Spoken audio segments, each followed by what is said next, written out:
والله وجعي ووجع أهل غزة لن يشعر به إلا الأحرار الشرفاء الكرماء الذين يملكون نخوة المعتصم.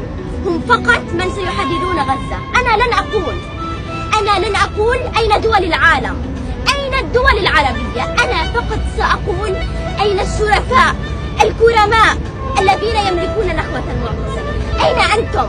أما تكفيكم النخوة؟ أين أنتم؟ ألا تشعرون بالأطفال؟ هناك آلاف وملايين من العائلات تمحى من السجلات. هناك جنين قتل وهو في بطن أمه، لم يدري ما هي الحياة، لم يخرج، قتلوه وهو لم يشاهد الدنيا. أين أنتم؟ قفوا من أجل الأطفال، قفوا من أجل الأطفال الذي بقوا بلا عائلات، بقوا بلا أم بلا أب، بقوا وحدهم. أين أنتم؟ أليس هناك ضمير عندكم؟